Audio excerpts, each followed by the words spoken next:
C'est un air venu tout droit du Massif central, mais nous sommes bien dans les Vosges, du côté de Saucourt plus précisément, qui depuis 32 ans accueille le festival de musiques et danses traditionnelles, avec cette année une édition dédiée à la bourrée auvergnate. Un festival sur 4 jours mêlant concerts et bals dansants qui au fil des ans semble avoir trouvé son public. Les instruments sont très intéressants puisqu'il y a tellement de sortes d'instruments traditionnels qu'on peut dire. Pourquoi les gens apprécient ce festival à votre avis ? Bon, parce que je pense qu'il est simple, il est à la portée de tous. Et puis au niveau des tarifs, on essaye de faire le minimum possible puisque les bénévoles ils travaillent d'arrache-pied comme vous pouvez voir. Des bénévoles qui ont beaucoup œuvré aussi du côté des étangs rachetés par la municipalité il y a près de 20 ans. L'idée, en faire un lieu incontournable de la pêche dans le Grand Est, pari plutôt réussi. C'est de la pêche à la mouche sur ces deux plans d'eau-là, c'est vraiment géré par la commune. Donc c'est des journées, des compétitions, presque voire européennes maintenant, puisqu'on en a une, la Coupe Quiros, c'est une compétition, on va voir non plus mondiale, parce qu'on a du monde de partout, en fin de compte, qui vient. Chaque saison, d'octobre à mai, le site accueille entre 3 et 4 000 pêcheurs qui peuvent également loger sur place, au sein de ces hébergements gérés là encore par la commune.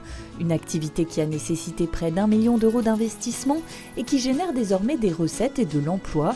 De quoi dynamiser encore davantage ce village de plus de 280 habitants qui a aussi vu ouvrir un café-épicerie en son centre il y a un peu plus d'1 an et qui rencontre un grand succès. On a les petits villages des alentours qui viennent commander chez nous et puis qui aiment bien le soir quand il fait beau de se retrouver ensemble.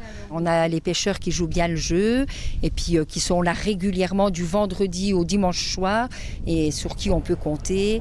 On fait même les petits déjeuners le matin et en plus on travaille avec les produits du terroir des alentours, donc c'est aussi quelque chose qui fonctionne bien. Des produits qui viennent parfois même de très près, comme les fromages de cette chèvrerie basée elle aussi à Saucourt.